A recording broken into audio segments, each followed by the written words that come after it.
Going to be heard on the stream, we have to speak into to the microphones. There's a handheld microphone on these two sides, and on these two sides there's a condenser there that you can press the button to speak in.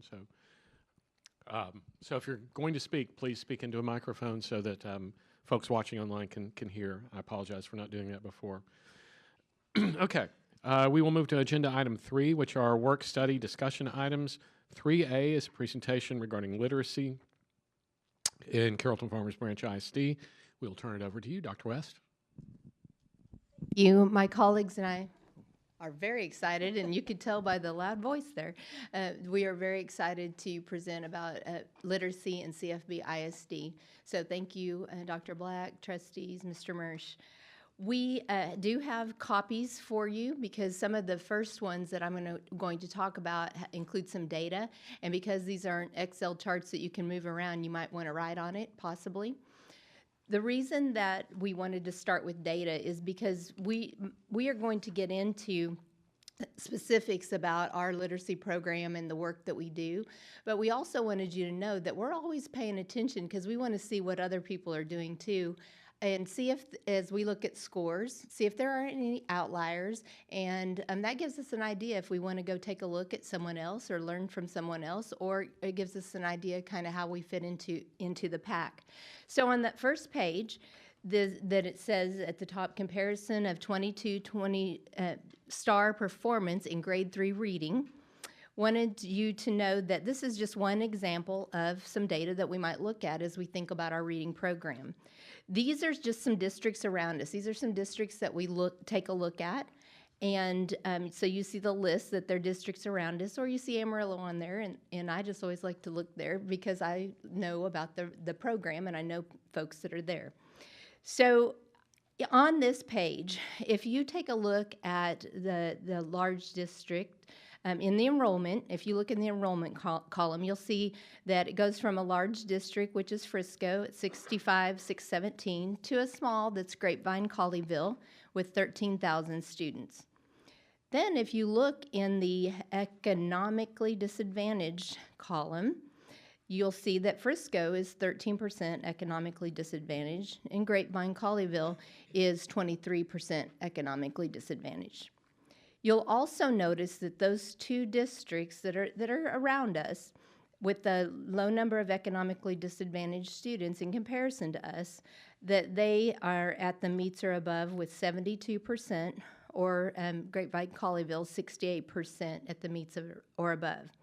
You'll also notice that as you just take a look at this chart, that Irving is around us also, with a population of 32,339. Economically disadvantaged, 86% of their students, and for the third grade star reading, they came in at 33% at meets or above. This is just one of those looks of what are some places around us, and possibly what does their data show.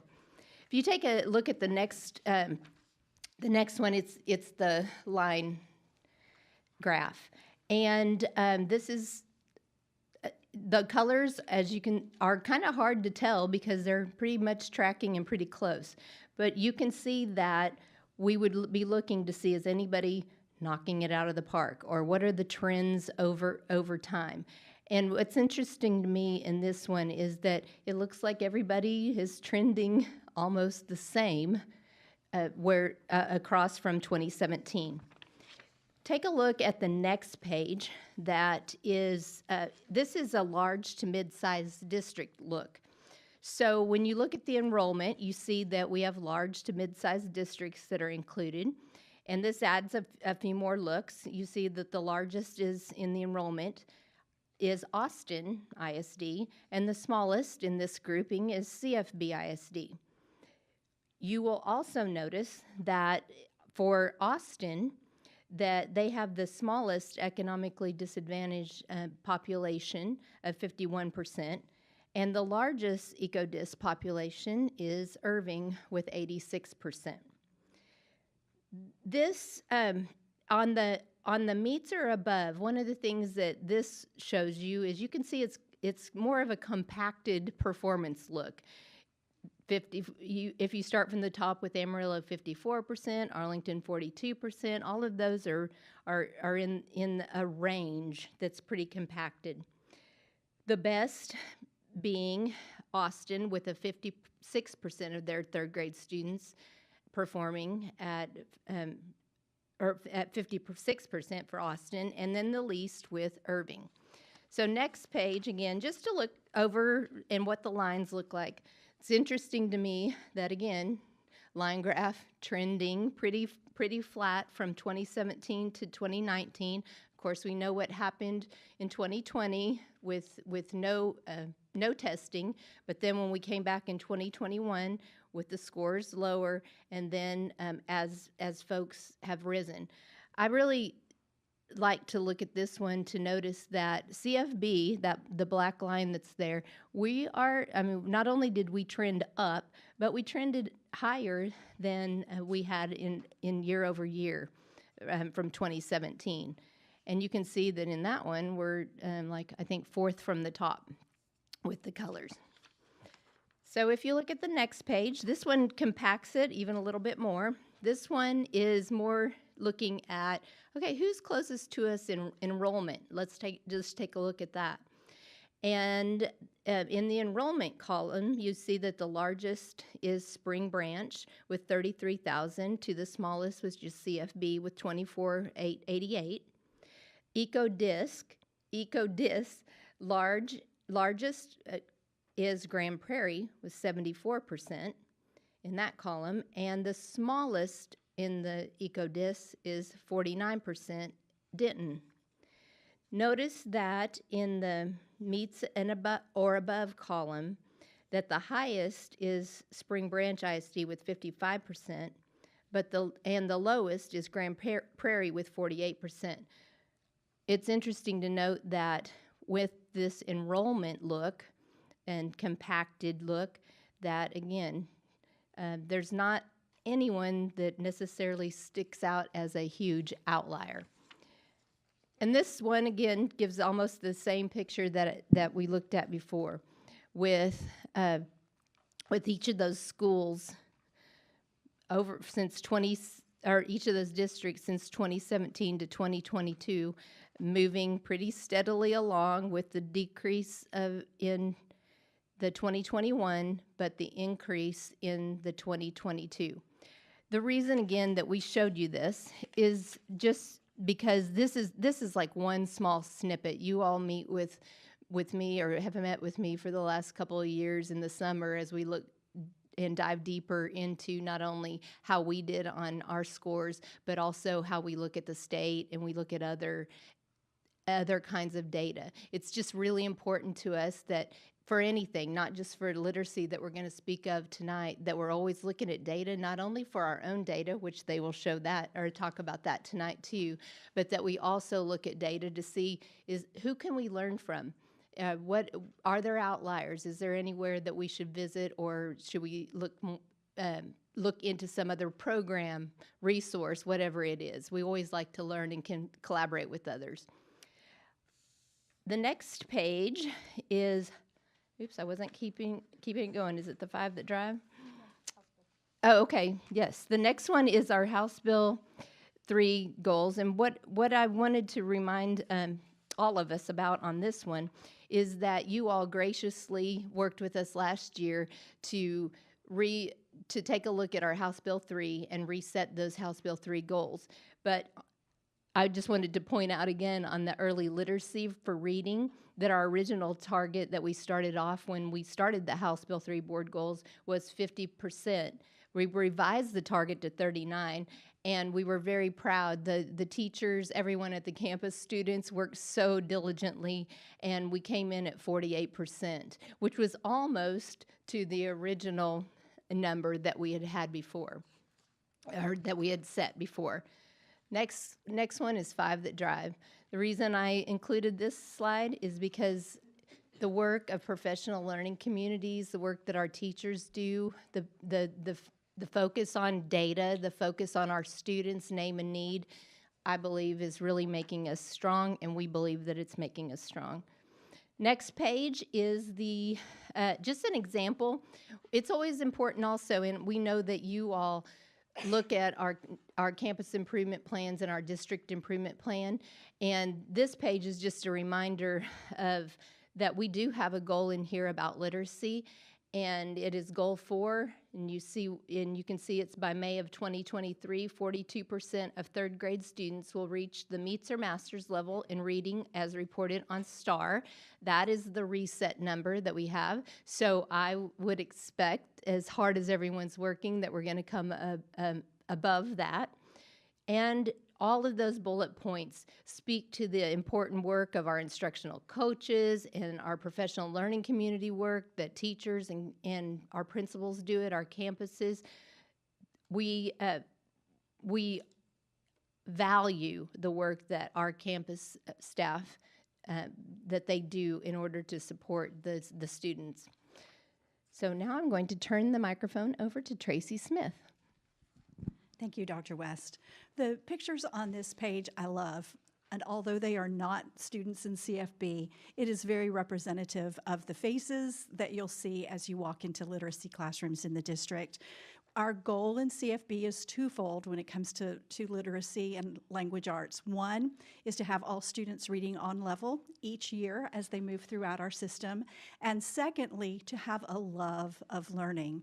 I know that I went to DDI training and was sitting around a table with people from 6 other districts, and I ended up asking them, because I know always with reading, it's, do you like your reading program? Do you not like your reading program?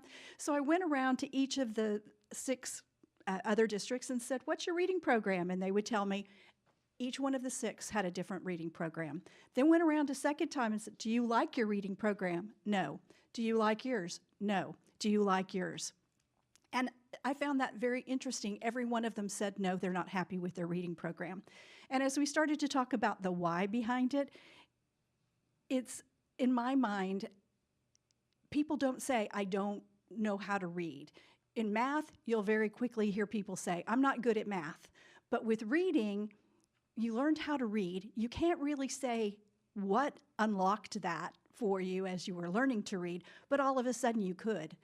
I have no clue how I could read, except my sister could, and anything she was able to do, by gosh, by golly, I was going to be able to do too. So it just came to me, but I couldn't tell you all of the things that happened along the way to help me get there.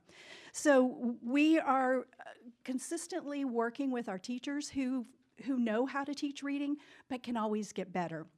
So it really isn't so much about the curriculum it supports, but we have to have high-quality teachers that help us to get that mastery. So with that, we have our curriculum, whether we like it or not, it's always evolving so we can get it better, and we use research and best practices to help us to get there. So before we move any further forward, we're going to take a look backward, because you have to take that backwards look to understand where we are. So this slide that we have here in front of you tells you that we started in 2018. We knew in 2018, as we know now, we can always do better. Until we get 100%, we can always do better with providing instruction for our students. So back in 2018, we knew that when our 6th graders got to 7th grade, our 5th graders got to 6th, 7th, and 8th grade, especially if they were in a dual language program, they were struggling because all of a sudden they were introduced into English in our English language arts classrooms. So in 2018, we started a dual language task force to really take a look at how do we lessen that shock that those bilingual students had when they moved from the elementary school to the middle school. With that, we also knew that we have always had in our curriculum a phonics program. We called it word work or word study as we went along, but we knew that it still wasn't getting students exactly where we wanted them to go. So in 2018, the board helped us to purchase some new phonics curriculum. So we knew the importance of phonics way back then and began implementing it in our program. In addition, we also put together an early literacy task force, and with that, put together a 5-year plan. So I know you can't read it, it's too small, but it's just an example of, we took the framework that the state had provided with ESF, Effective Schools Framework, and that is how we developed our plan. And in our plan, we knew that we needed additional literacy coaches. We knew that we needed some training for our coaches in order to provide the best in-class support for our teachers. We knew that professional learning communities and MTSS were the way to go back in 2018, and we knew that we needed a coordinator of early learning because pre-K is just as important as anything else. So all those plans went in place in 2018 before House Bill 3 came out in 2019. So when we got the House Bill 3, we're like, yes, this is exactly the direction that we're going, and it exactly fits in with where the state is going. So they asked us to put into place House Bill 3 board goals, which was not a problem for us to do because we were already thinking that way and how were we going to move forward. They talked about every district has to have a specific phonics curriculum.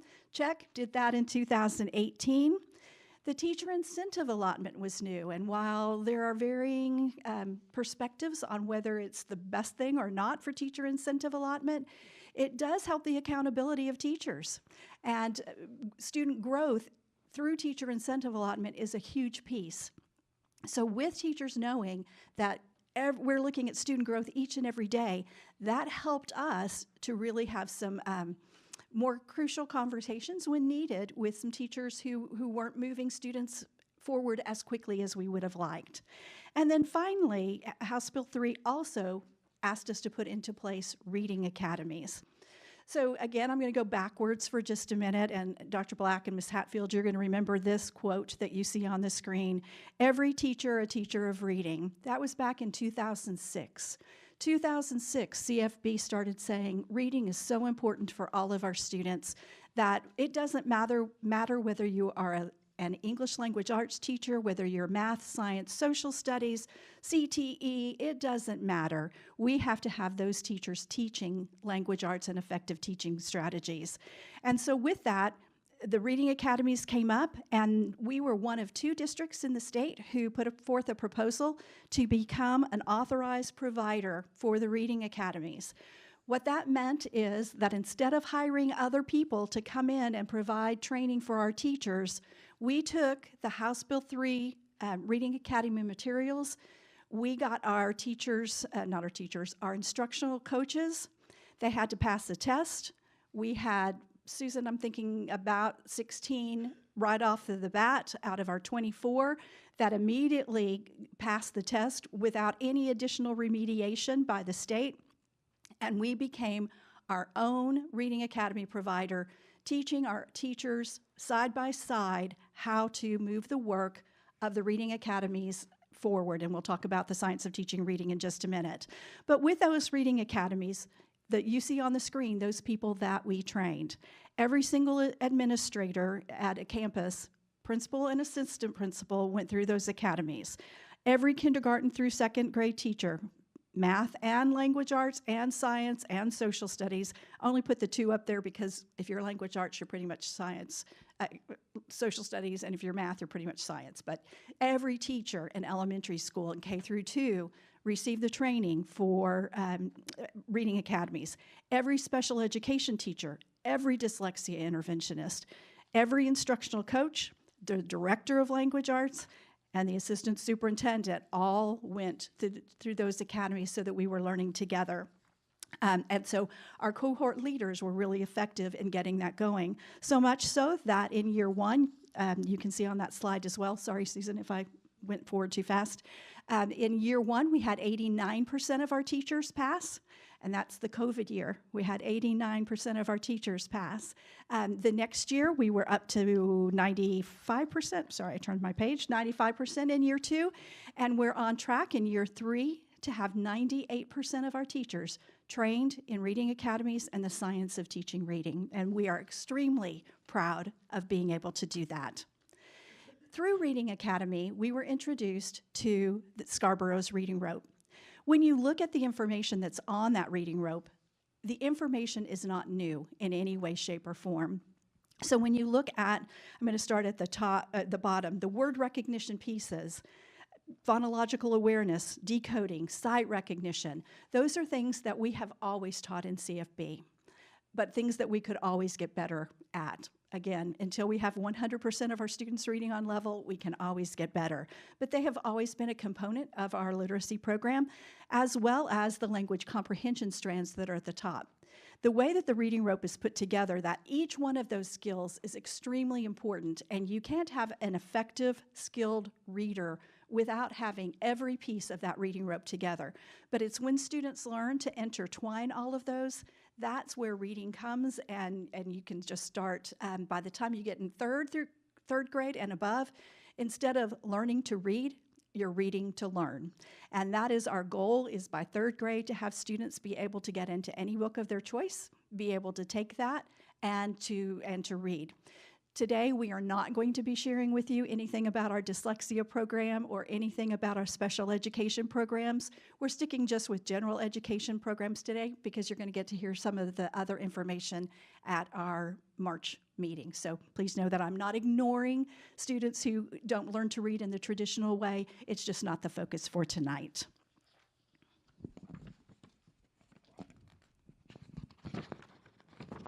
Sorry about that.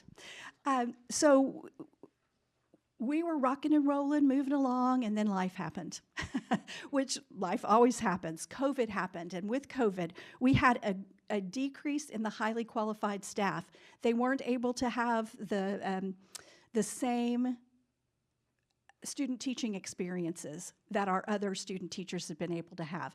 Trying to learn how to be a teacher online is not at all the same thing as being in a classroom, working next to a highly qualified teacher, interacting with students who are engaged with you instead of turning you off perhaps on a computer screen. So that hurt us. And a decrease in substitutes has also been a problem that has affected how we teach reading and how we prepare our teachers to teach reading. When you don't have a substitute in a classroom, you can't pull a teacher for training. And so with that, CFB has historically been noted for its professional development. And unfortunately, we have to say in the past couple of years, to keep teachers in front of our students, we've had to say we're going to provide professional development after school, online, but not really the effective pull-out, come let's work next to each other, let's try on a skill, get feedback that we used to do in the past. We also, during that period of time, had a change in leadership. And with that, there's always that give and take and that pull, and that's at the campus level and the district level. We always want to say, as we do interviews, that we want 90% of what CFB is doing, and then the other 10% bring in new. But if you have too much change all at one time, it can and did affect us as we were moving forward as well. And then finally, the political climate of the world also affected what we are doing.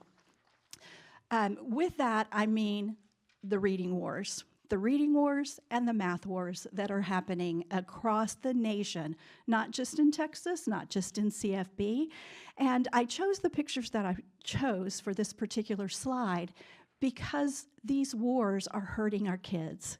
It is the yin and the yang, and I'm going to take math before I go into the literacy example. But the math war has to do with, do you teach procedurally or do you teach conceptually based mathematics? And on one hand, everybody on this side thinks they're totally right, and on the other hand, people on this side think they're totally right as well.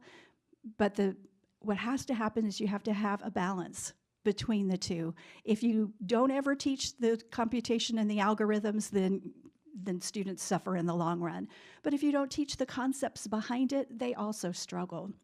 The same is true with the reading wars. So you saw the reading rope that happened earlier, and you saw the two strands. There's the phonological strand, and then there is the comprehension strand. If you have phonics without comprehension, you don't have a good reader. If you have too much comprehension and no phonics, you don't have a reader at all. So you have to have a balance in what you're doing, and we can't put our children or our teachers in the middle of that reading war or that math war. And there are times when I feel like our students are at the center of that, because we have people that are questioning the programs that we're using or the curriculums that we're using, and questioning isn't a bad thing unless they just say, I'm not going to do it anymore. And we have to be really careful that we don't, because then we don't, as a district, don't know what's working for us and what does not.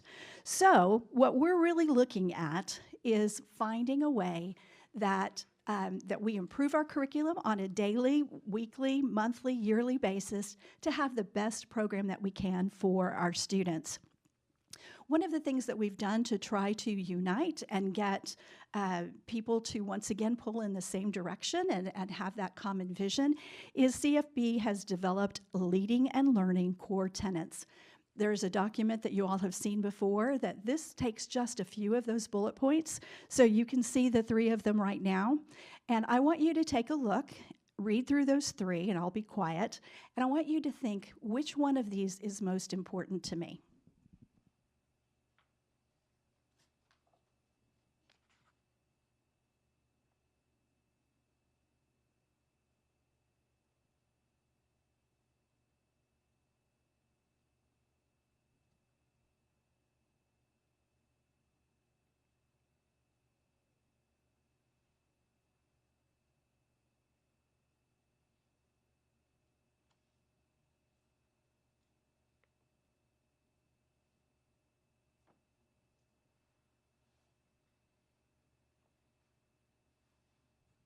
Turn and talk with your neighbor for just a second about which one you chose and why you chose it.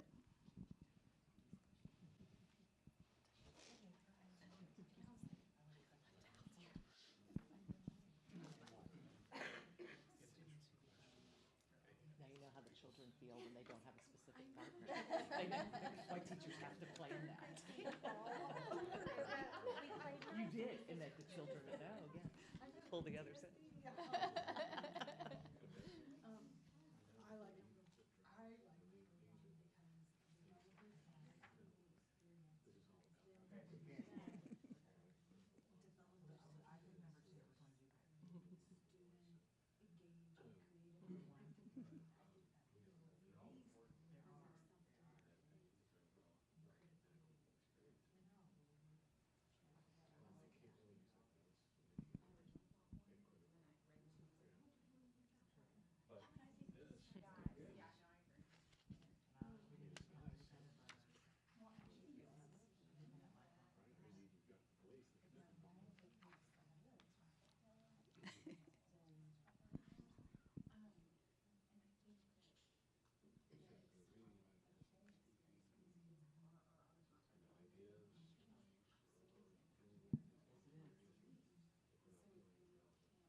Thank you. If you'd finish up your thought.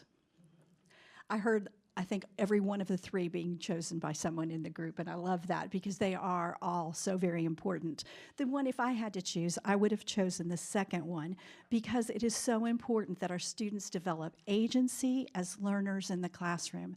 And when I think of agency, I think about voice and choice, that we have to provide to motivate students that choice of what they read, the choice of how they express their learning, and then also to develop their voice. Speaking is so very important, especially with our emergent bilingual students. And so now we're going to turn from kind of that big picture thinking. We're going to continue with what does literacy look like in CFB from pre-K all the way to 12th grade. And Erica Obert is going to help us with that piece. And then finally, we'll end tonight with Susan Kelly telling us, particularly with those beginning readers, what are we doing in K2 to really make sure that they are reading on level. Ms. Obert? Thank you. It's good to see you guys tonight. In expanding on our CFB leading and learning framework, and based on our core tenets, we have always had a literacy plan in CFB, really a teacher-facing document with what's come up. And I think I heard you mention, the home learning and how much that changed, people's input. We were like, we need a parent-facing literacy framework as well, so everyone knows exactly what that looks like. So we're in the midst of creating that and pulling the best of what we have together. And this will include all the key research for why the instructional decisions are made, the research-based foundational beliefs, which I'll show you in just a minute, really reviewing our state standards, how what we do ties into what we are obligated to do from the state with our texts, and share how they're embedded in our curriculum documents. On the screen you see we obviously have lesson plans and curriculum for teachers, but making parent-facing documents that are an overview so they'll know exactly this is what my kid's going into. For focusing on tonight, we're going to look at the foundational beliefs, the core instructional strategies that have the highest yield for student gains, and then our reading instruction beliefs as well. We are going to have a CFB literacy committee made up of teachers from all grade levels. I kind of piloted this with one of our 6th grade teacher groups to show this is what we're working on now. So we're at the beginning of that, and hopefully by the summer, June is kind of our want to be complete with this document date. So on the next, our foundational beliefs. Just like you did a minute ago, look over these bullets and which ones really speak to you? Which ones affirm your beliefs on becoming a literate individual, our contributors in society of what we want our children to become? And think about, is there anything that surprises you? If you will take your same partners you had last time and look over those and discuss for a minute.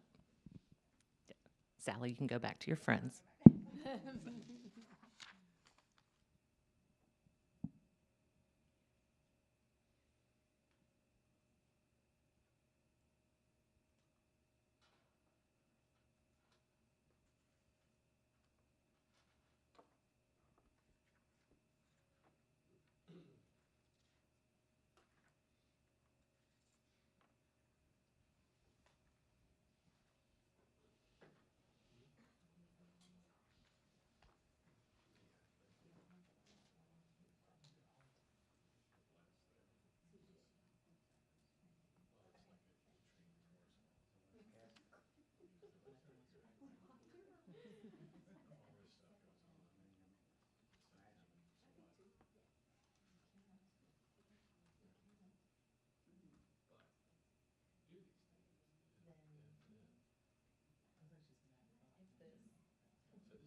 know. Someone needs to.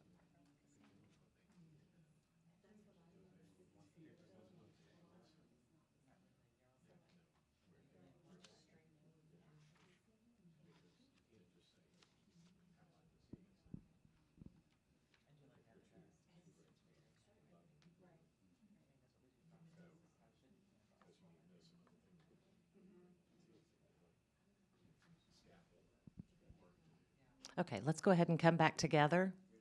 We forgot to have Cassandra have a partner. Someone should have been talking with her. Were you guys included her? Thank you. What stood out? What affirmed your beliefs, or which do you think is the most powerful? Or make you use your mics too.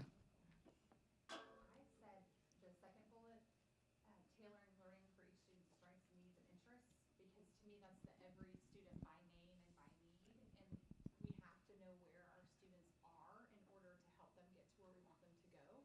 And so if we don't even start there, then how do we even know how we're going to get where we're going? Yes. The standards look great until you know the students here, and how do you scaffold that for them by knowing them? I loved how you could put that with name and need. That's exactly.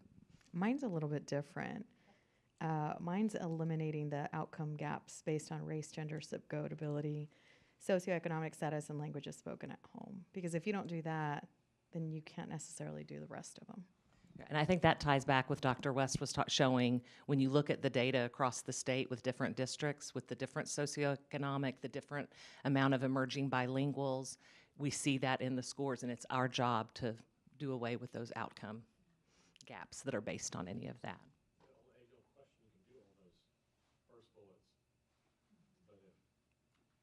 it's not happening. It's like the tree falling in the forest. Right. Nobody there it doesn't make a sound. If no learning is happening, if the gap is not erasing, then are we really doing what we need to do? To do for our kids, right? But if we do all these things, we should see that final bullet, right? We should. Yes, we should. Any other comments on that? Once again, these are all based on the research in the literacy framework document. It will have that. We use a lot with Blevins on foundational skills, on how to pull that in. Richard Allington, you'll hear some of these names, the vocabulary and fluency. The science of reading research has lots of authors behind it, and all of those will be labeled in there for us. Okay, to dig into the first of the literacy framework on the core instructional practices, on this slide it has the 5 main instructional practices of direct instruction. And a lot of times we'll think that like when we were in school, if a teacher stood in the front and gave it, that can also be small group direct instruction. And they really look at how they explain to students, demonstrate it, and practice focusing on that student engagement piece. Having teachers, this goes back to the name and need, the flexible grouping, how you're grouping that matters. What is it you're working on? Is it an interest group, or is it more of a, this is the level we are and what we still need to work on, identifying theme or main idea? Feedback and conferring. We know how important that is for our students to get that immediate feedback, to be able to make changes and get to that, eliminating the gaps. The student discourse, the accountable talk, the turn and talk. We know one of my favorite quotes is reading and writing float on a sea of talk. They do not get better at those usually unless they can share those ideas with each other. It helps, I mean, think about how much you talk through your own ideas, and we need to have those opportunities in class. I think COVID did away with some of that. Our teachers were really working on that and having groups, and then all of a sudden we're on a screen, and it's building that discourse back up. Knowing TELPAS is coming, has so much about speaking and listening and really getting our emerging bilinguals above that to advanced high is the talking aspect. The workshop model, we're going to focus in on that a little bit. Math does math workshop. English does reading and writing workshop. There are 3 main components to it. It has a mini lesson, the work time, and a reflection, and that's how it's organized. That mini lesson can be all kinds of. It can be a shared read aloud, it can be the direct instruction, but we need to see those kids working to be able to give that feedback to them. We are going to share some students in action from, I think it was 2 weeks ago, and just to see a little bit of a mini lesson that's focused on comprehension. It's a 6th grade class, and last 2 lines and see if you can figure out what those last 2, because you're right. This is a sonnet. This is a love poem. Now, this might not be romantic in 2023. But what year did we say he lived? Like 1600s. Okay, so romance might have been a little different. Kennedy? Alright, this is gonna sound funny, but I feel like what he's saying is, love me before you die. Okay. Okay, 6th graders are awesome. When you're teaching, one of the standards is the poetry structures and what they're responsible for. So they are doing one together, and then the next part of the lesson, they'll end up going and working on another poem of their own and going through what they've done. So the next one is the end of this mini lesson when the kids are really sharing their ideas of what they've noticed in the format and structure. Like, so it's time is like the ultimate power of this. Okay. Pick up from there, Corey. I like this. So I think Elise was right because she said that she imagined like the first part it's about time, and so she imagined like the 4th line being about like someone's hair turning white. That shows that they're old. So I think that like the first part it's about time and how it just keeps on going, and then they mention all 4 seasons, so like over the years, and then in the very end, like Sakir said, all things lead to death. Yes, I want to add, it's talking about how like through time there's always a beginning and there's always an end. How like even though like the seasons pass and like things die, but things will also start growing again. The cycle will just continue on and on and on. I'm gonna oversimplify it. The last line is basically saying live while we're young. Just to like sort of like sum it up, like every end always has a new and maybe better beginning. Or worse. It's a sonnet, so there has to be like something related to like romance in here. But I think like maybe like even though as time goes on, I'll still love you. So, seeing them having that discussion and how important that is as they're figuring out, okay, what have we talked about? We didn't see her direct instruction part, but what have we talked about? And you saw them pulling in those student discourse, like, I agree with her, I'm going to add this, and how important that is for our students. And then they're making inferences. They're putting things figuratively in what it says literally and what it really means, and how important that discussion is. Now, getting into the reading instruction, we're going to save the best for last on the foundational skills. But we know, as Tracy mentioned earlier, we have the reading to learn and learning to read. Those foundational skills focus on that learning to read aspect. So for right now, I'm going to focus on the other 5. Once again, research-based practices that get us where they have that voice and choice. Sometimes we need the direct instruction with a book. So I wanted to go over those just a little bit. All of our grades, high school not as much as pre-K through 8th, have interactive read-alouds. We need to hear the spoken word, what it sounds like. It helps with the fluency. I know even in secondary, they need to hear those words and what's going on with it. So that can often be a part of that mini lesson in a classroom. Then we have close reading. And that's really when they dig into a text, nearly what they were doing with that sonnet. It could be a chapter in a book or a paragraph, and what is it really saying when you're digging into analysis and synthesizing information, really to get that deeper understanding and comprehension. Then we have whole class readings. Sometimes, like today, we had a beautiful group with Field and Polk students who had read Harbor Me, and they went and we did a book discussion with the 2 campuses together for them to discuss on that. The other campuses chose to do it in a book club fashion. Like some kids wanted to do Harbor Me and kept on that theme they were doing in their 6th grade class. And then we have the independent reading. We all love to read the books that may or may not always have great educational value, but really emphasizing that for our students, that that is always a wonderful thing to have on hand. Have those books with you wherever you go, along with what you're reading in your class. So I wanted to go over a few of those different reading instructional types. And then I want to show you some of our kids. In doing all of these and doing them well, when you go back to those foundational beliefs, what we really want is to build confidence in kids and make kids believe in themselves. That makes an empowered learner. We always have self-assessments after any summative assessment. A lot of times we'll do it on the formatives as well, as what were your learning goals in the class? How did you self-reflect on it? And this little girl had finished this book and said, and it was a unit on character study. How do you make decisions based on that? And she said, I'm noticing that I'm thinking a lot differently than I was before. Before I thought she was mostly kind. However, I now think that Yali's more self-centered. I think I'm thinking differently now because I'm examining the character traits differently.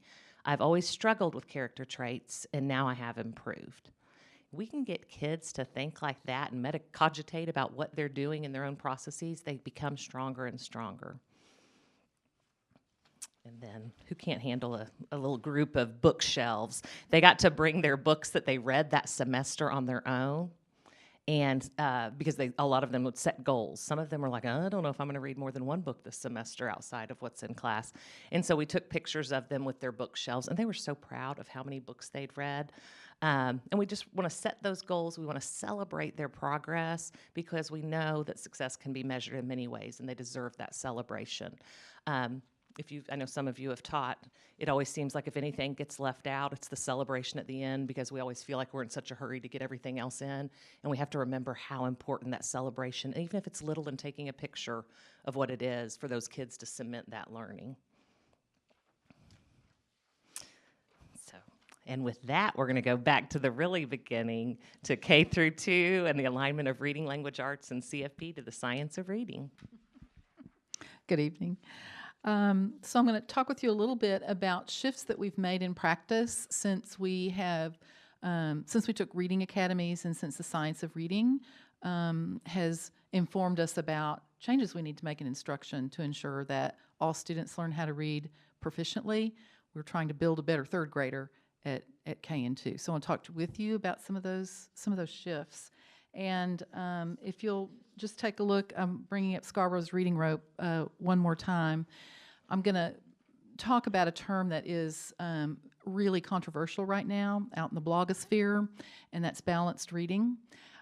We don't use that term in reference to our program any longer, but I like the term balance, and I want you to know how I think about it. When I think about balanced reading, I think about a program that offers all of the strands of the Scarborough's reading rope. And I'm going to reiterate what Tracy said. If we're highly focused on the language comprehension skills and we ignore word recognition skills, we're out of balance.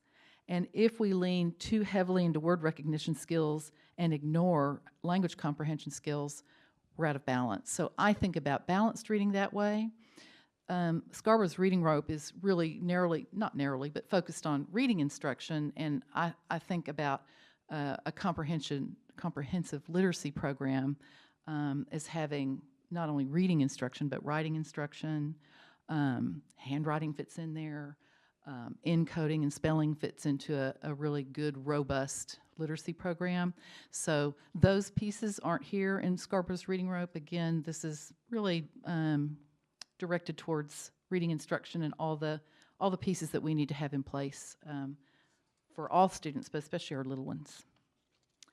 The next page, I just want to talk a little bit about the simple view of reading. The science of reading really relies heavily on this simple view of reading, and essentially what this is saying is that the word reading skills of phonological awareness, decoding, and sight recognition of familiar words multiplied by language comprehension, those skills, equals skilled reading. And the multiplication sign is used deliberately there because if word reading is 0, or if kids are struggling with word reading, 0 times anything is 0.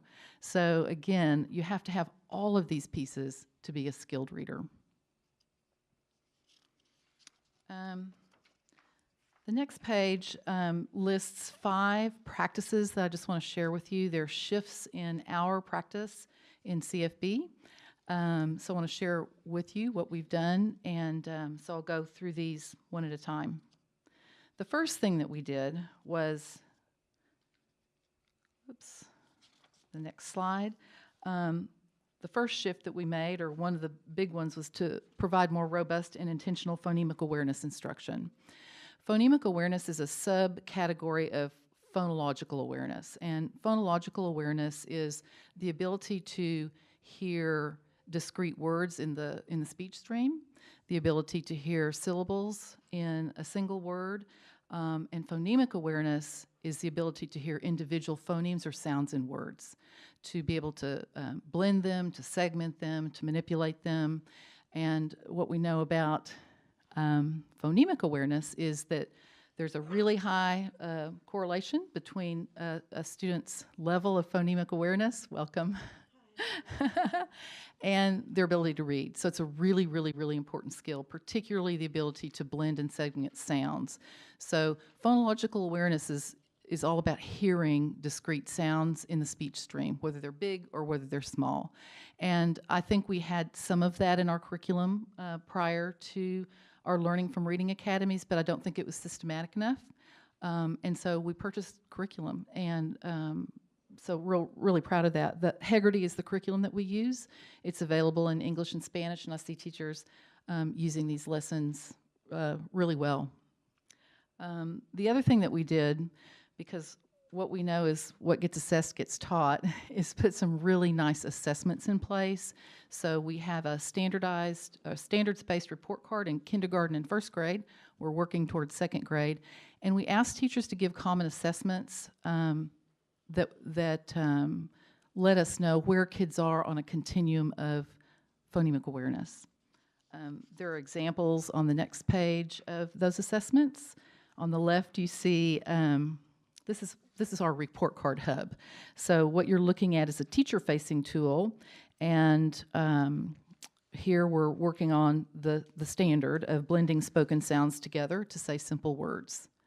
So that's the standard. You can see the tech there, and then the assessment. There's a link there for teachers. And then below that, you see report card scoring. So a teacher would know if a kiddo gets 3 out of 6, are they meeting the standard? Do they have to get 6 out of 6 to meet the standard? So that's an example of a report card assessment. And then you see the actual assessment on the right-hand side, and you notice that this assessment asks kids to blend large parts of words all the way down to 4 phoneme words. The larger the part, the easier it is. So, and we have kiddos that can blend 2 phoneme words like at and no, and struggle with 4 phoneme words. So that skill is really, really super important. I have a little video clip of phonological awareness being taught in kindergarten. This is in a bilingual classroom, and Telly Kobos is the teacher, and these kiddos are blending syllables, open and closed syllables in Spanish. Pan, sa. Panza. Bien hecho. Linda. Linda. Vamos a hacerlo. Golpe. Golpe. It's middle crest. This one. Álbum. Álbum. Rosca. Rosca. Vamos, Eli. Usan. All right, so she'll do it the other way around too. She'll give the kids a word and then they'll have to segment it. And the gestures are really helpful for kiddos too. So that's an example of one of the Haggerty lessons. All right, another shift that we made was to prioritize phonics instruction. And you heard Tracy say, in CFB historically, we've always had phonics curriculum. The curriculum that we used was, I think, too open-ended and not systematic enough for teachers and students. And so when we had the opportunity to purchase another program, we did. And you see the program that we purchased there. We also purchased, for 3rd grade teachers, the 2nd grade phonics curriculum because kids had so many gaps. And so really, sometimes 3rd grade teachers need the 1st grade phonics curriculum, and I'm currently looking to see if there isn't something really more targeted for our 3rd, 4th, and 5th grade kids that have those gaps, and so we're taking a look at that.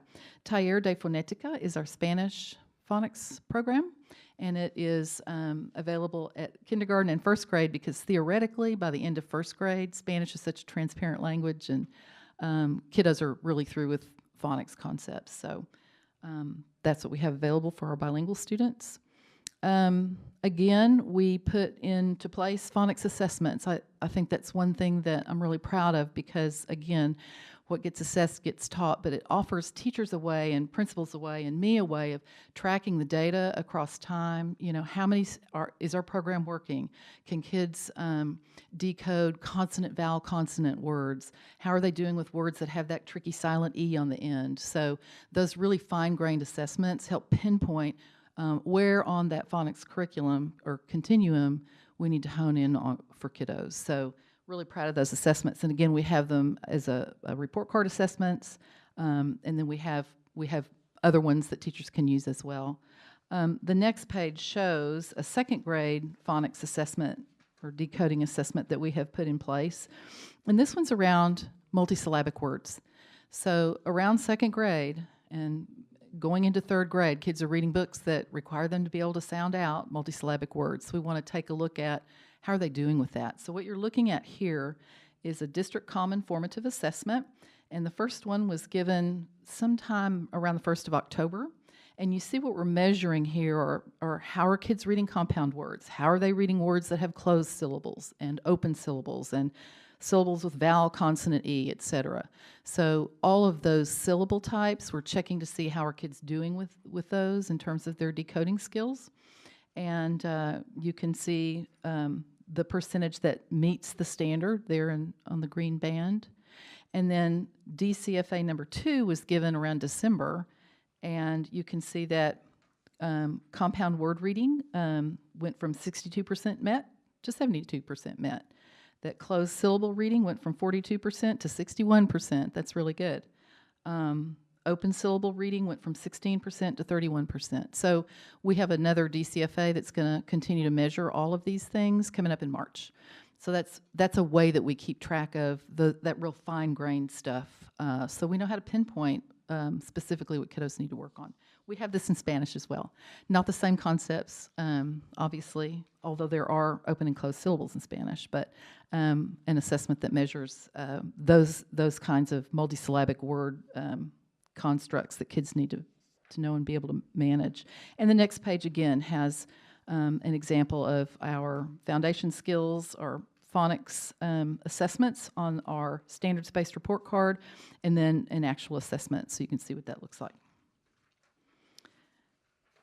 Just for your information, the assessment that you see on the right-hand side of that page, you see low-frequency words there, so we want kiddos to be able to decode low-frequency words, not rely on meaning to decode those, but to be able to actually decode them. And then the nonsense words really are the proof of the child's understanding of the concept. So that's why that assessment looks like that. And then you see how many they have to get right on the bottom there. The third thing that we did was revise lessons to align with the science of reading. So our district has been historically a district that uses MSV and guided reading, and so when the science of reading informed us that, you know, we don't want kids sounding out words by using the picture. When kids get stuck, when they're learning how to decode and when they get stuck on a word, we want their first line of defense to be sounding out. And so with our littlest ones, we call it slider power. And so we ask them to slide their finger under the word and say the sounds. Historically, and I'm a former reading recovery teacher in this district, we would say to kids, look at the picture, and check the first letter. And what we know now is we did a lot of children a disservice by prompting them in that way. We taught an awfully lot of kids how to read in this district over the years. We have. But we did a disservice for those kids that didn't know very well how to sound out and decode words. And now we know better. So the shift in that practice is hard for teachers. We've been working a lot on that. But what you see on this chart or on this slide here is an anchor chart, and the anchor chart represents lessons that a teacher has taught. So this anchor chart is for first grade. It says we can read any word, and it's kind of a summary of those things that you can do when you get stuck on a word. And the first thing is slide through the sounds. And then check out the endings to see if there's a root word. Notice digraphs. Watch out for vowels. Are they short? Are they long? Etc. And then the check it side, we always want kids to check to make sure it makes sense. We as proficient readers do that. If you stop and have to work pretty hard on a word, you don't even know you do it. You go back and you reread it and put it in context to make sure that you're right. And we want readers to do that as well. So we've revised lots of lessons that are in our curriculum, and we're teaching teachers that there are other ways to teach small groups other than guided reading, which is a practice that we've had in our district for a long time. So the next shift I want to talk about is using decodable text. And so decodable text offers an opportunity. Do you know what? I forgot my decodable text. I had a whole big batch of them to share with you. Let me see if they're in my magic bag here. I'm so sorry. Nope, I don't have any. So decodable text are books that are written that feature a phonics pattern that kids have been taught. So an early decodable text would feature words that have a consonant-vowel consonant pattern.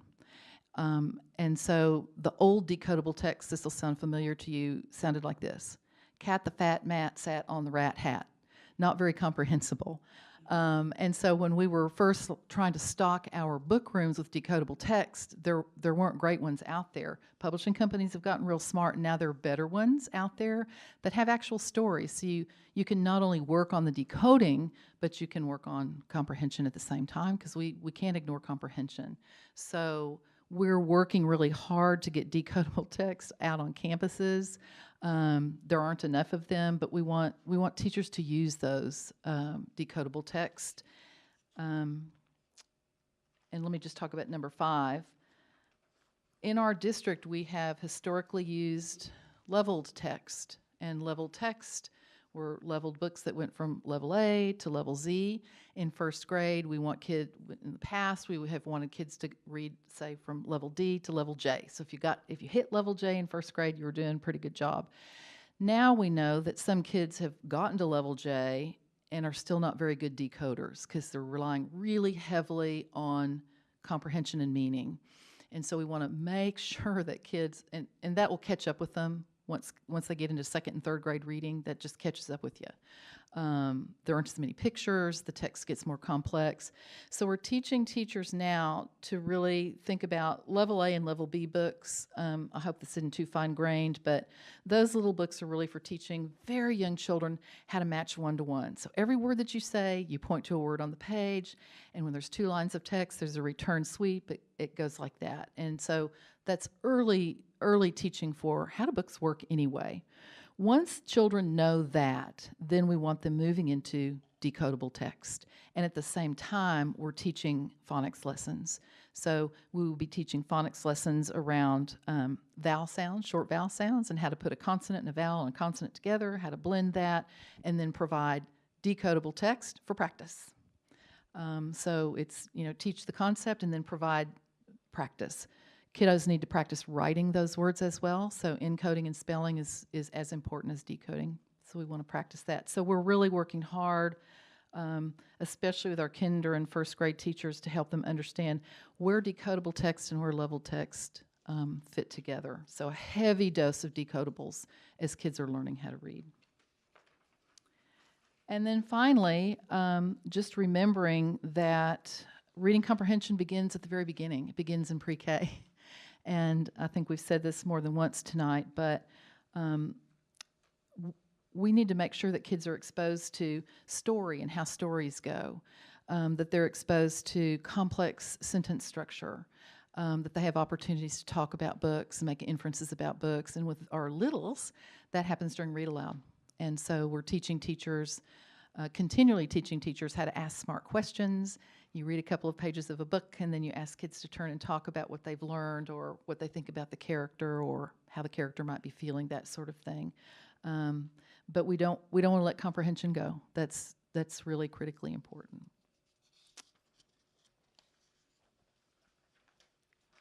And then finally, we have a little video clip of, this is Matt Pruitt, our principal at McCamey, and he's going to share some information about training that his teachers have been participating in.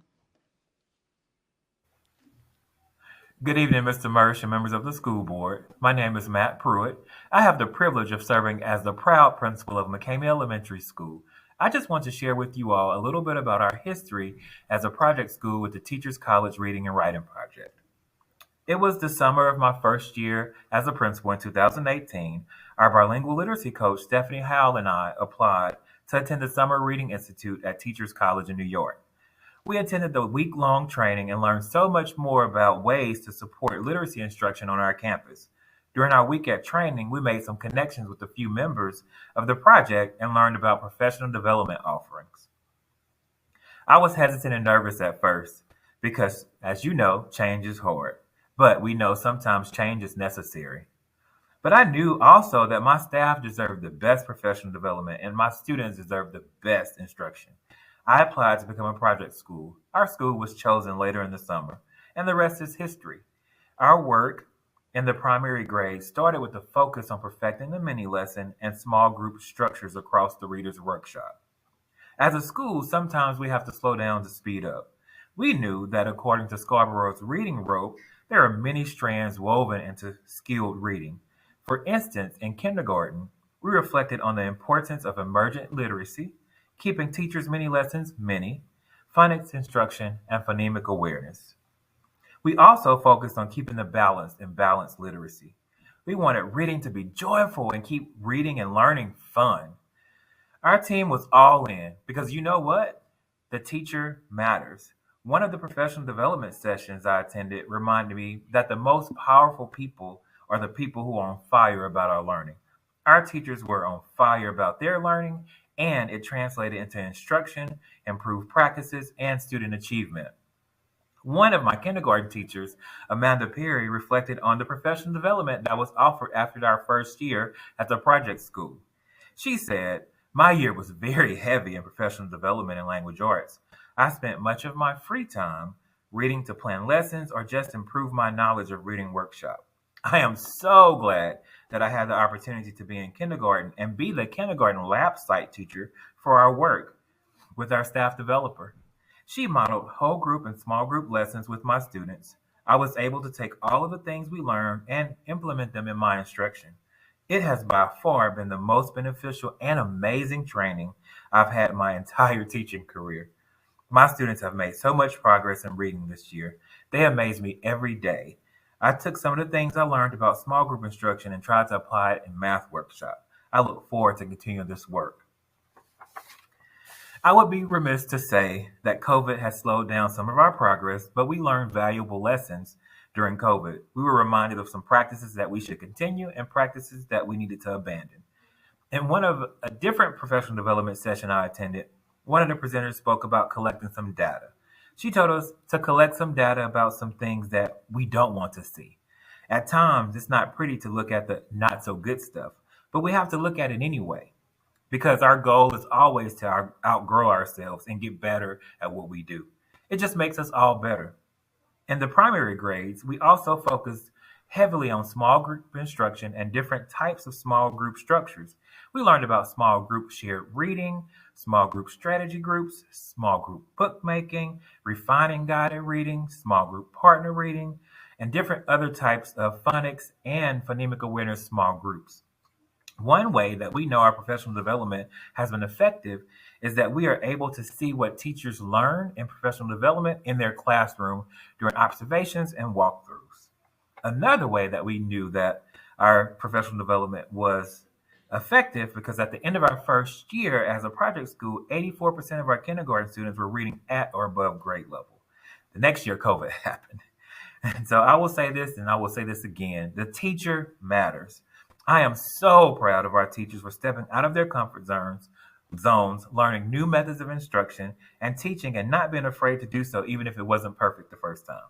We strive for progress over perfection. So thank you for allowing me to speak with you today. We welcome you to visit McCamey anytime and see this work in action. Thank you. Have a good day.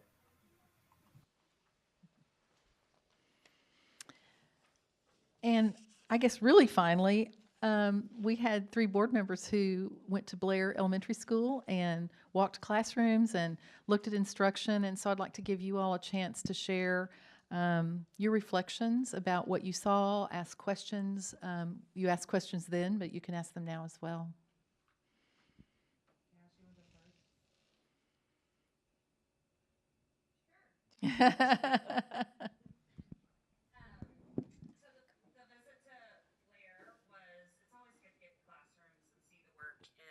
Time remembering your why, because when you get with kids and teachers, it just grounds you back into the day-to-day awesomeness of being in schools.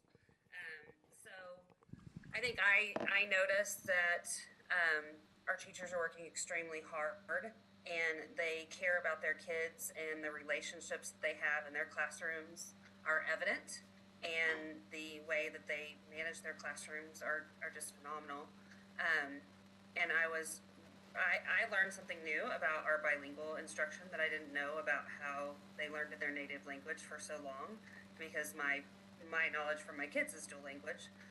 And so that I learned a lot about that, and you guys answered a lot of questions about that, which was really helpful for me. I think the one thing that I left, and you've talked about it today, was about the decodable text and having equitable access across the entire district. And just wondering if that's a challenge, what are the plans to fill that gap? Because you guys have spoken to it tonight, how critically important it is. It's an expectation from House Bill 3. And so that's one of my questions. And I saw evidence of that in the classrooms, that there were paper books that didn't even look like books, that were decodable text. And kudos to the teachers for providing anything they have, which is exactly what we want, because we want that in there. But that's one of my questions that I did gather from the observation. Just today, I submitted the name of another publisher to be a vendor. I think decodable text, there, as I mentioned earlier, there's good ones and not so good ones, and so I'm really picky about the decodable text that I recommend. I think they have to be comprehensible, and I think that the decodable skill, the decoding skills have to build on one another. Sometimes a publisher will produce decodable text and say, you know, this book we're working on blends, which is all fine and good, but then there will be words in the text that have phonics patterns that kids haven't been taught yet. So that trajectory has to be really carefully monitored. So looking at that, we have a dearth of decodables for our bilingual students. There's a publisher that produces the best ones by far. They'll catch up because they'll figure out it's a way to make money. So there are a few publishers out there. Flyleaf is another one that I think produces pretty good decodables. So principals are spending some of their budget money, I know, on decodable text. I've got a budget meeting coming up pretty soon, so I'll probably make some recommendations as well. My observation was that some amazing teaching happening, some great learning, some very focused learning happening. The expectations were clear, the behavior expectations were clear, the procedures were clear, which just made for a beautiful classroom, and just the way all of them flowed. It was just, you may have taken us to the best of the best, but it was clear that they were the best of the best. Then we should talk to Brian about having all classes with only 10 kids, because those were super focused, and those kids were learning and absorbing, and the teacher could be right there with them. So maybe the legislature needs to talk about 10 kids per class would be highly effective learning. And the question I pose to you all then is, if all of this is happening with fidelity, how are we still missing 50% of our kids? How are we still having 50% of our kids not meeting expectations? Because of what I saw at Blair that day is happening in all classrooms all the time. I just can't imagine that we can't bring all the children in to at least meeting expectations. So that was my question to y'all then. I know that's like a huge question with lots of answers, but it's the 50% that I worry about, because we just need them to meet expectations. Tracy, do you want me to talk to this? Do you want to speak to it? Well, I think there's a couple of things. First of all, we have an awfully lot of new teachers. We've had a lot of teachers quit, and so we have new teachers that just aren't as skilled, and we haven't had the opportunity to train them. So that's really, really tricky. So it feels like Groundhog Day. It's just like, oh my goodness, you know, once again, we're doing what we call implementation training instead of that really fine-tuned training to get a teacher super skilled. I think it's really hard to teach. Sorry, Erica. I think it's really hard to teach little children how to read. It is rocket science. It's, you know, you got to know your stuff. So I think there's some inequity there. At Blair, where we went, those teachers have been there for a while. I think we saw a couple new teachers, but that staff, you know, doesn't roll over very, very much. So I think that's an inequity across the district. I don't know that the program that we have put in place is always delivered with fidelity. So I can't make programmatic changes if I don't know who's doing what where. That's tricky for me. So if our phonics program isn't working, if you're not teaching it with fidelity, I don't know what changes to make. at my level. So I think those are two reasons, probably. Tracy, do you want to add anything? You noticed I came back over here.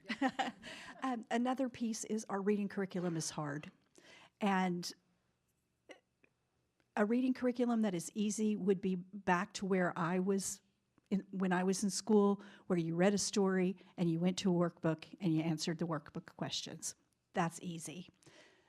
Workshop method takes training, takes planning on the teacher's part, and they are totally willing to do that. We just need to be able to guide them even more. And with the turnover that Susan was talking about, with the loss of those people who had been with us, who really helped to coach on a grade level team, it has made it even more difficult. So we could go back to something that is much easier for teachers to teach, but if you go back to where we started with my talk today, we have 2 goals for our reading program. The first is to have everybody reading on level. The second one is to have students love reading and want to continue to do it throughout their life, as Erica was showing you. If we go back to something that is very workbook driven, et cetera, you might get the first, but you're not going to get the second. So it's important to us to have both, and we are committed to being a workshop district that does what it takes to get kids to meet both of those goals for literacy. Another thing is, and one of the reasons why we started with some of the data is also, we're always looking to see, has anyone figured this out to move faster, to do better? And as you can see, we're just right there in the pack when we're talking about it for this data, a one-day test look. The strength of having data as a pillar for us in CFB ISD is that intention about that knowing about how a student reads or how they learn to read is not about when we get to the end and we take a test. It's a one-day kind of test. And you all mentioned this, and I just wanted to highlight this again, that we're really getting better at doing short kinds of quick checks and assessments, and then when you know kids by name and need, moving students into the right groups, and you're not there forever. When I was in school, I was going to say we, but I'm not going to put y'all. When I was in school, you had the Eagle group and you had the other group, and you knew which group you were in for reading instruction. That's not what we do anymore. We want to make sure that we move students by name and need. What do you need, and that we can act on it fast. And so that is our trajectory for not leaving anybody behind. We've got to do better. We absolutely know that. And I also want to add one last piece is that when we started with 2018 and what we knew we needed to do back in 2018. Unfortunately, with COVID and the things that hit us, we haven't been able to do those things, nor have we really had a chance to see all of those changes, those 5 things that Ms. Kelly has said. We have made changes to really address the needs that we've seen and the learning that we've had, along with the science of teaching reading and Scarborough's reading rope. So all of that, I feel like it's kind of like this firecracker that's waiting to explode, and we just are waiting for that with our students.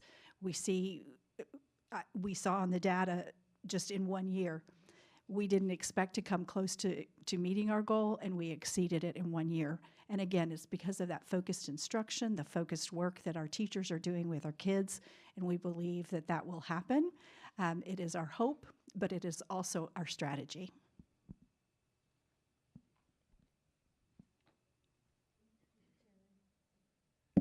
Did anybody else want to? Yes. Just looking at y'all. We want to hear from you too.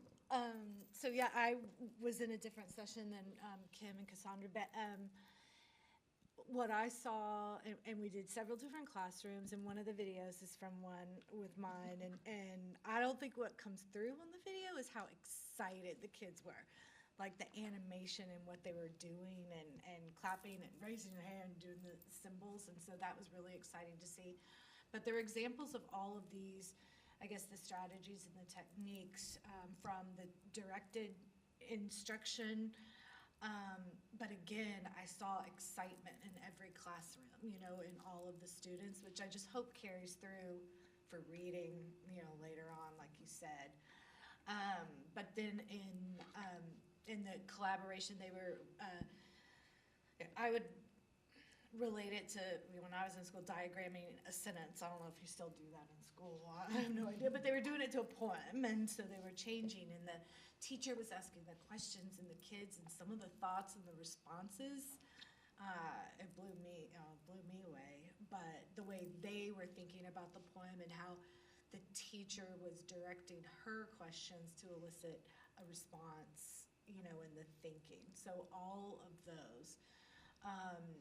And I think some of my similar questions was, you know, there that morning, and which was answered by Dr. Ramos and the team, was what changes, you know, do we tweak, you know, do y'all tweak as you go on, as you start to see the trends and the data down to the student by need, because that's where you identify where's an issue, what do we need to fix, what do we need to tweak, and you know, he explained that, and then y'all explained that. So it was just really exciting to see, because I don't remember how I learned to read, but so, and I could not be a teacher. I am not a teacher, and so it was exciting to see how it happens.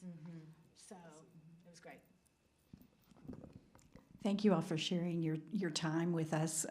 It was wonderful to have you and to teach you about it. But we're going to end our presentation tonight with just taking you back to those 3 core tenets that we shared earlier that you had a chance to talk about. Through what you have seen today, I hope you can tell that we are working on relevant, equitable learning experiences that engage students in becoming self-directed learners and critical thinkers and learners as we move forward. So we thank you for your time today, and of course, any questions that you might have, we would love to take those on. I was going to ask, is bullet, oh, I'm sorry, I didn't see that. That's okay. I just wanted to thank you. Thank Dr. West, Ms. Smith, Ms. Obert, Ms. Kelly. I really enjoyed listening to you guys talk about these areas that you have such expertise and expertise in and passion for. And I learned a lot tonight, and I just want to thank you for taking the time to put this presentation together, for inviting the board in to see some of this in action, and the videos, and the entire thing was informative and enjoyable. So with that, Carolyn. I was just going to ask, is Blair a pilot program, or is that available in all schools? Available in all. As we were looking at which campus to take you all to, we were looking for one that mirrored our demographics. Because if we can have our emergent bilingual students working at high levels, then it can work anywhere. And so that was why we chose Blair. That's great, because then it'll trickle all the way up to higher graduation rates. Absolutely. Understanding. Absolutely. And really setting those children up for success. Thank you. Yes, I can't wait for those children to be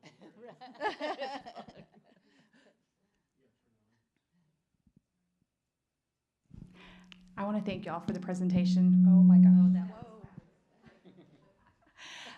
I have a couple questions, but I first wanted to just make a comment that I really appreciate your honesty about once we knew we could do better, that we did better. Because, and I will fully admit that I think it was Cassandra and I that asked that this be put as a work study, because I have gone down the rabbit hole of the blogs, and I've listened to all the podcasts that are out there. I mean, there's an elephant in the room.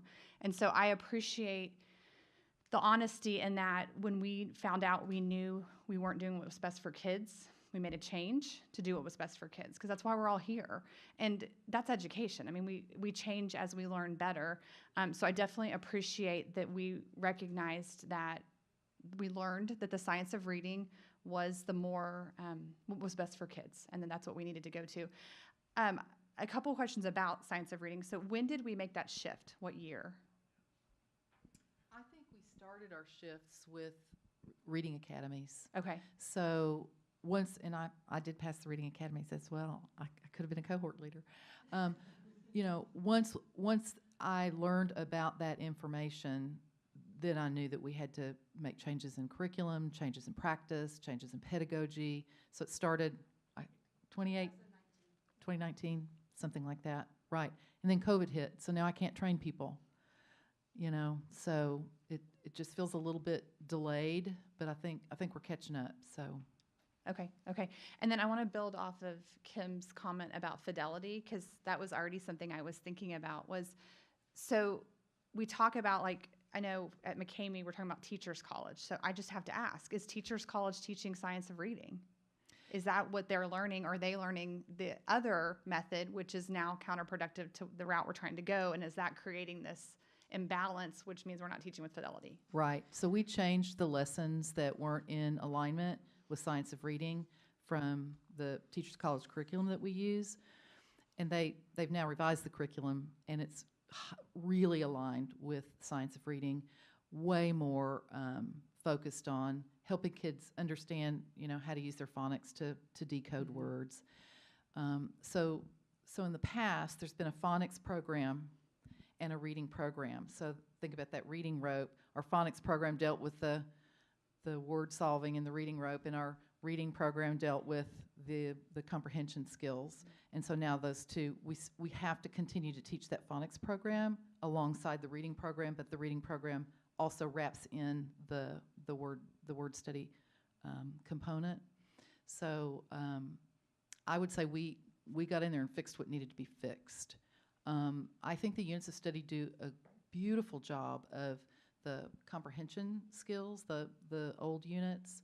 And again, you know, we have to teach those phonics units alongside the reading units. I would say the new reading units are highly aligned. But we did our own fixing, and we do that fixing in the summer and actually all year long.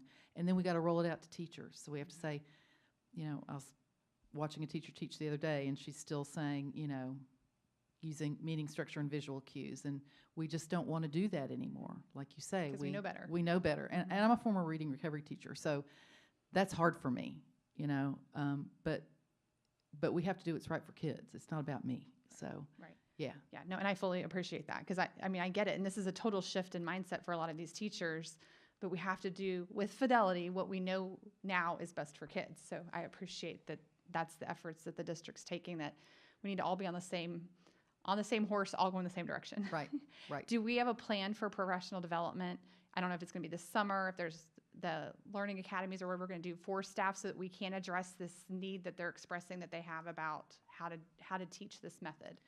We offer, all year we've offered after-school training. It's just not obligatory. So we get, there was kindergarten training 2 weeks ago, and so I attended. I've got a kindergarten team that does a beautiful job of, I've got all grade level teams, but a beautiful job of after-school training. We just can't get everybody there.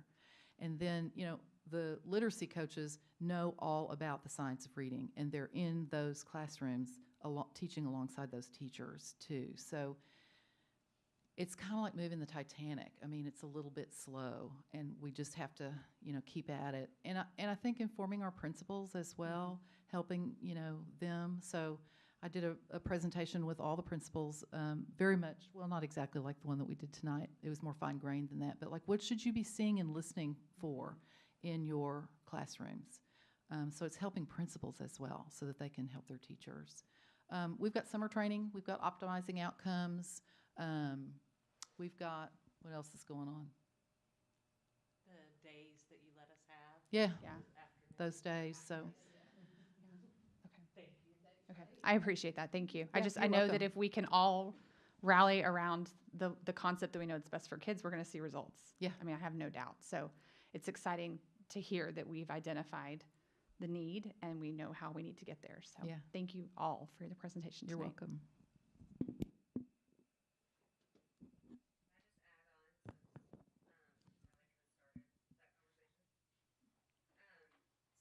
I completely agree with Sally. I think that coming into tonight, I had some wonderings and questions, and what what you guys have shared tonight and expressed is our desire to have everyone follow this with fidelity because it's right for kids. And it takes a lot to make a shift and to change something.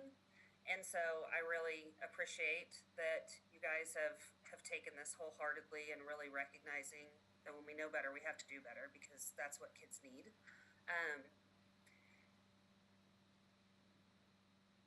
Do you think we are explicitly making this known that the changes have to happen? Yeah. Both in the reading academies.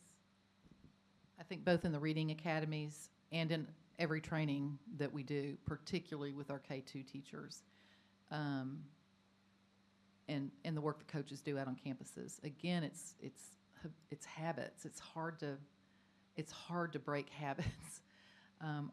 When I work with kiddos too, I mean, I find myself falling back on language that I used as a reading recovery teacher. So, and it's having someone sit side by side with you, and you know what coaching looks like. So, giving teachers feedback about how they need to change their language with kids. We've changed the lessons, so now it's, just keeping at it. Yep. I would add also that it's very difficult because we have a lot of miscommunication out there. And that was one of the reasons that we included the reading wars and the math wars slide, is that people have heard one side or another, and people don't always believe that when you learn better, you do better. And so there is that Teachers College doesn't believe in the science of teaching reading, and that isn't the case at all. And in fact, if you look at what Lucy Calkins has put out there, she has, not verbally, but through writing said, I now know better myself. And so we have made changes. And that's why their new units of study are much more explicit. So we just have to have people open to, we know better, we're doing better, these things are different. And instead of just saying, we're not going to do anything that you've asked us to do, and we're going to go to teachers pay teachers, or some other thing that doesn't move our kids forward. So we want to be honest with you. We're fighting an uphill battle in some of that, but it's a battle that we're taking on, and we're coming with things like what we're doing with you all. We wanted to be a part of this work study. We wanted to share with you. We wanted to tell our story so that we're telling our principals the story, we're telling our teachers the story. Give it a chance, and you'll see great gains. With the new units of study that we have already started implementing, just with some trials, the teachers are coming back saying, it's beautiful. This is what we need. It's explicit. It can help us to teach our kids. So it's very exciting, and we just need to continue that positive and helping them to see that was the past, this is the future. We are all learning and growing together. And as part of that is we've been very intentional in our leadership meetings to make sure that we focused on instructional kinds of things with our principals. And that's what helps make it very explicit that here's what we're teaching and training and working with all of our coaches on and principals. And that's why the leading and learning framework that you all have seen, that we are strengthening that as well, so that we can really codify and say this is what we do. And data speaks, and that's another beauty of what we've been doing. Also, is the district common formative assessments and that fine grain information that Susan talked about, and Erica does it as well. We do this in secondary too. Is that we look at data often. And principals do want to learn more about how we can do, because just like I said, we at the district level will look at other places to see, are they doing something? We want to learn from them. But our campus principals are looking at each other's data and realizing and learning about, hey, what are you working on and what are you doing? That's where it really begins to speak, is when it works. And that's another reason that we took you to Blair, is because we're really seeing lots of things in their data that are working. You can kind of mask when you have 55 campuses or 36 campuses or whatever. The data gets all mixed in. But when you at the district level are keeping up with individual, not only name and need of students, but at the campus level, what the data is, that speaks volumes, and it makes our the work explicit. And I want one shout out to these fine folks right here, because the things that even I've learned as I've come to CFB ISD, the talk moves, that many things that have happened over time, they've really honed in and perfected. And that's what I'm excited to see also, that the newer people that came in and then during COVID and haven't been trained, there's a long history of a lot of there are a lot of great things that we really haven't even been able to get people up to speed on. Some of the things that have happened in CFB before that were very solid and positively impacted student outcomes.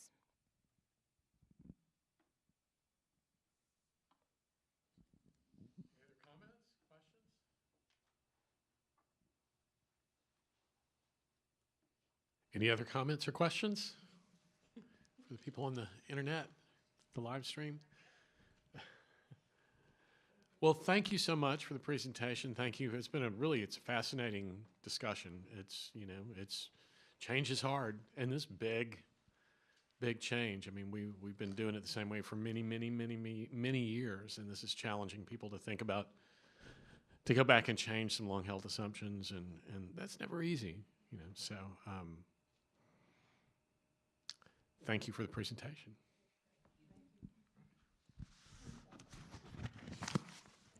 Okay. Do we need a quick break, or do we want to move? Okay. I'm seeing nods and heads nodding for break. So let's do it. Let's take 10, and we'll come back and we'll address agenda item 3B, our governance core book study.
So we will start with question number 1, which is what is the significance of having a governance mindset?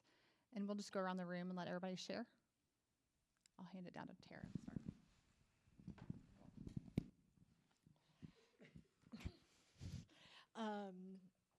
What is the significance? And I think the significance is providing or working as a team to collectively provide the broad overall guidance and direction of the district.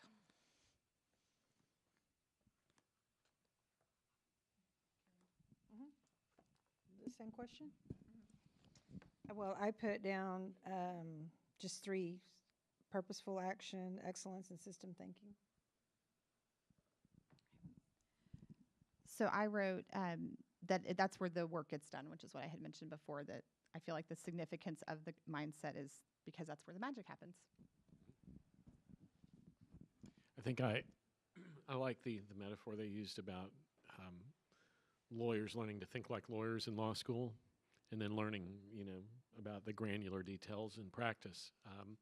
And so I think it's learning to think like a board member, right? Learning to have it's the secret sauce, right?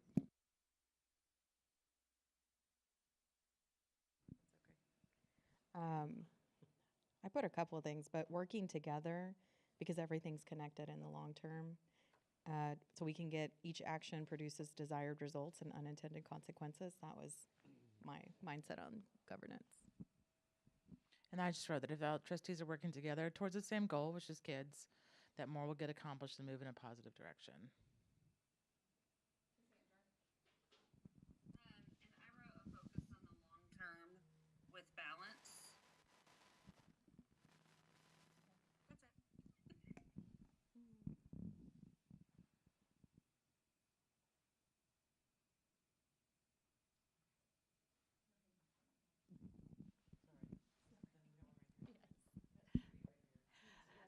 That's it. Oh, and y'all have that. Okay. Okay, so the next one was to select one of the characteristics of having a governance mindset that is the most meaningful for you, and why is that so critical? So those were listed on page 31, and there was 7 of them. In thinking those through, I picked building and maintaining a strong governance infrastructure because I felt like if that's in place, then those other things should more easily fall into place. I think that our focus should always be on the children, but if we have the right structure in place for strong governance, then our focus will always be on the children. So to me, that was kind of the building block of the rest of it. I put down purposeful action because why are we here? The kids.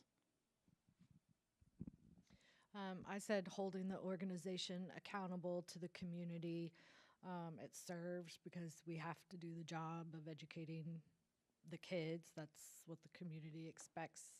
And then also, if you're watching the accountability and measuring that, it drives guidance and direction change if needed.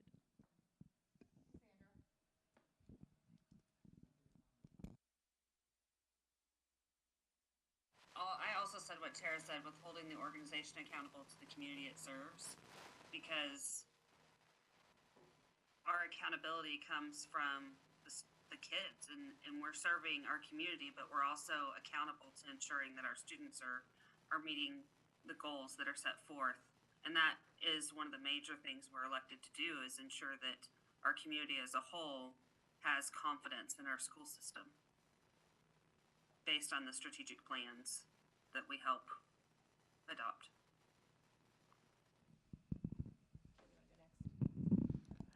I think focus on the children, obviously, but then I said the shift in focus of moving from I to we, such an important attitude and mindset as we make decisions on the board, just like it is when you actually get married, moving from that I to a we. It's just a different way of thinking. Mine was always keeping the board's focus on the children, because at the end of the day, their results are what matters. It helps our community. If they do well, then our community will do well.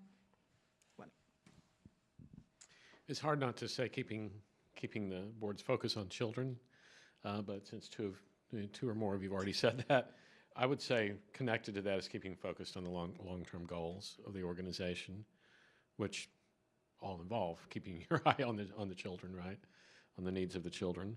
So.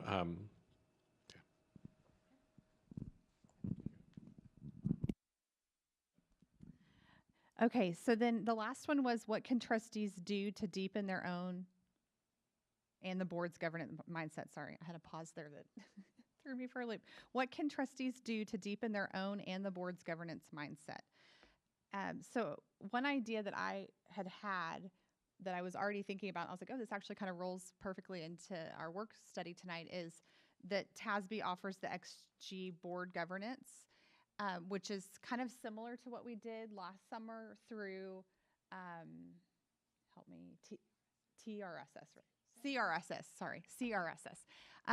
But this would be just another step in board building of governance and team building, and just the consideration of maybe doing that, maybe this summer or fall, to continue to do the work of building just a good team of 8. But that was something that bubbled up for me when I was thinking about how do we take this and really go to the next step.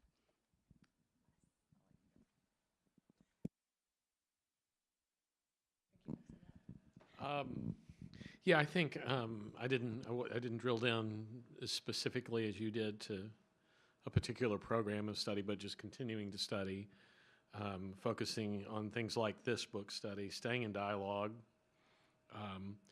and I think they talk about deep learning in here, and I think that's really the key to make sure that we are continuing to move ourselves forward and increase our understanding about what the role of a board member is, and what the best ways for teams to function together are, and so we've got to stay in dialogue. We got to keep studying, and I think we always have to. I think one of the big things out of here is the systems thinking piece, and I love the really visual metaphors of the helicopter and the fire line. I mean, I think that helps really clearly illustrate why it's so problematic for the planners to get out of the helicopter and go down there and start interfering with the firefighters. So just keeping up the work and the communication. I think sometimes just reading this chapter before a hard conversation would be very helpful. I mean, we've all been there where sometimes we focus our attention on something different, and reminding ourselves that this is what we're here for is great. I just wrote more training, studying, doing your homework, work studies, and team building activities. The one that came to mind right away was that colors one, where their personality is a color. True colors, thank you. And how our colors kind of dictate, or they are who we are, and how that using those strengths together to function better as a team would be helpful. But that was just the true colors. I just came up with that one. I've done that one. But I'm sure you or Les or Cassandra or somebody could facilitate that pretty easily. Oh, sorry. So, Sally, I like your idea of the XG training. And I put, it was kind of more granular of like reminding each other when maybe we're not focused on the right things, and being able and willing to accept feedback. And I think that happens when we have more opportunities to work together in settings like this, not just behind the dais on a monthly meeting, because I think we've all shown that when we're able to have dialogue and have more conversation and have that deep learning and engagement with each other, then it helps strengthen our relationships, which also supports the team of 8, and it will strengthen the team of 8 even more. And I also dialed in on deep learning like Les did, and page 42, about midway down, there's like 3 paragraphs there that really stood out to me, and it was about kind of trying to find the balance of how how much access to quality data does a board need? But then the issue is also deep learning, and that having polished PowerPoint presentations versus engaging with the board is critically important. And that if you want an entity like the board to feel like they're an owner of a course of action, a product, or a decision, then they have to be involved in it. And I think tonight was a prime example of that. We got to really understand reading curriculum from a different lens. And so going forward, it can impact the decisions we make because there was some deep learning that happened tonight.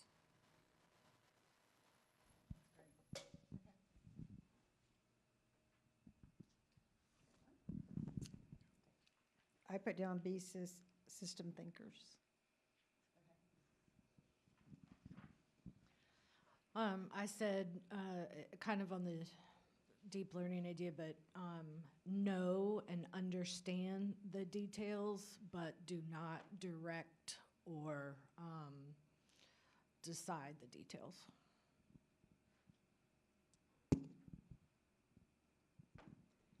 So was there anything else on this chapter that y'all want to talk about or that bubbled up that you think was just really impactful?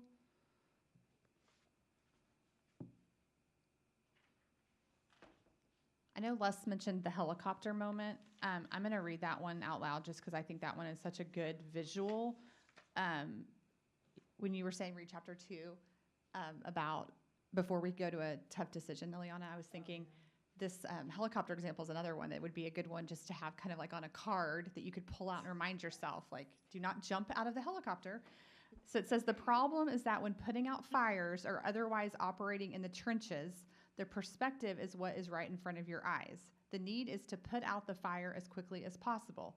That is not the job of governance. That is the job of the experts hired specifically to handle the problem. The last thing they need on the line fighting fires is systems people. Note to superintendents, if you put a fire hose in the hands of a trustee, they will get out of the helicopter and fight the fire. And so I think this is really good for us to remember, especially knowing that we're going into new leadership soon, is we are not to jump out of the helicopter and ask for a fire hose. It's just not our role, and we don't want to do that because that blurs the lines for everybody. So I think the visual is going to help me to like remind myself or catch myself if I'm holding the fire hose, that that's not what I'm supposed to be doing. I'm supposed to be up in the helicopter overseeing all of it. I think what's particularly interesting about, we all have, if you run with that metaphor, we may be in the helicopter and our expertise may be governance and our job may be governance, but we probably all have houses or property or so, and so the urge is there, the motivation is there to jump out and run down and get involved at a ground level, and it's well intended. When people do that, and understandable, but what's hard sometimes is to remember, we're not the ones who are supposed to be doing that. We need to stay up here and let the experts do their jobs, without unnecessary distractions. So I really do love that because I think I hadn't heard another metaphor that explains that governance administrative dividing line quite as memorably. I think what I'd like to ask is the newer board members, if you would have read this book in its entirety early on in your role as a school board member, do you think it would have provided clarity? Did you know enough at that point to even understand what it was saying? Is that too soon, or do you have to do it for a little while and then go back and read it in order to fully understand what it's trying to teach us? I think yes to both. Okay. I think had there been even like a snippet. Oh, sorry. She has one. I have one. I have several actually. I think if there had been a snippet of information like that to understand what you are running for, if you will, going for the election, to understand what it is. I could speak for myself, and I know Ileana because we were in the same election process, is we can say all the things during the election process, but we don't really know what we're talking about because we have never done this, and we didn't really know it being on the school board, the different perspectives, so to speak. And being highly involved in PTA, you are one of the ones with the hose fighting that fire. Like, that's what you do. You get in there and you do it. You do the things that need to get done to help the people that have been hired to do that job. But you're in it. And this is different. It's just a very different perspective of trying to support the district. Yeah, we're hovering and not the PTA moms that are in there pushing up their sleeves and getting in there and getting the hoses. I mean, because that's what you do. So it's just a different perspective. But yes, to answer your question, and then a little bit of both. And the other part is you need to get on here and do the things and then go back and read this and say, okay, now it all makes sense because you're now doing all the things. So, yeah. Maybe incorporate that with a video. You know, we highly recommend you read the governance code. For me, I am in the helicopter 24 hours a day, but I'm a rescue swimmer. So I do jump out and help. And it's not to wear a hat because I never, ever wear a hat unless I have to. And I could probably say in the last 3 years, I've worn my hat once. So I am a rescue swimmer, and it's important to me to offer that support. But I get all this, and it's very informative and helpful. Cassandra, do you have anything you want to add? So this is my second time reading the book. I have read it when we first got it. I don't remember when that was, but that was during my first year. And I read the whole thing front to back. And then this is my second time reading it. And if you saw the notes in my book and the questions I had the first time, now the second time reading it, it all makes a lot more sense. So I guess I'm kind of like Kim, like I would say it needs to be read multiple, like you need to have different lenses. Like you read it the first time, you maybe take some nuggets from it, but when you read it the second time after, I mean, I'm 2 years in now, my mind is more attuned to starting to recognize when I might try to like get the fire hose. Yeah, no, and I think that's so helpful. And I think that it's good feedback for us because as we onboard new members, when we hand them this book, I think that's a good conversation to have is, hey, read this now, but know that you're reading it from the lens of a new person. Some of it may make no sense. Some of it may make a little bit of sense, but read it a year from now, and it is going to be a totally different book to you. And then maybe read it a couple years from then. Because I think if I would have read it every year or every other year, I think I would have learned different things each time. Because you're just in a different place as a board member as you learn and grow. So. The other thing, I think it's also the discussion and like hearing everybody else say things, it triggers things. So it makes me also think about new board member mentorship, and maybe that's a part of new board member mentorship. I think in our board operating procedures, the checklist is really focused on the first 6 months. But what about the second 6 months? And maybe that mentorship relationship could include doing a paired book study if it can't be the whole board. I think that's a great idea. Yeah. What did y'all think about the possibility of doing XG board governance? No, so it's similar to CRSS, but it's through TASB, and they would come to us. I think monthly is how we could set it up. Brian, does that sound right? Yes. Okay, so we could ask them to come. It would be like monthly board work studies, and I think there's 5 or 6 total that we would do to graduate from their program. Yeah.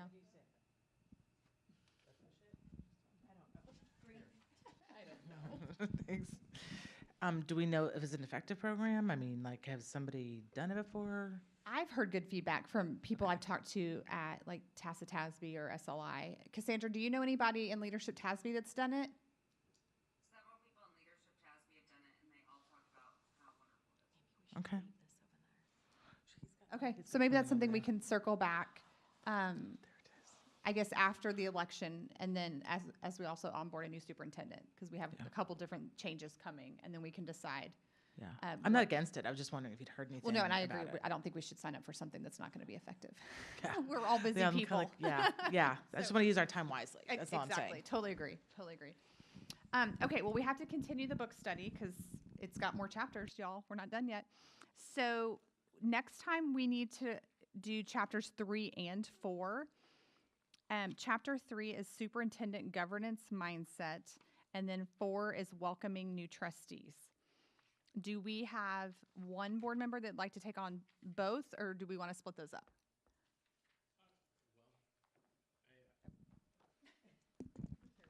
I wonder if, since Cassandra has spent a lot of time thinking about onboarding and induction and orientation, if that chapter 4 would be something she'd like to look at. I would be happy to do chapter 3, superintendent's governance mindset.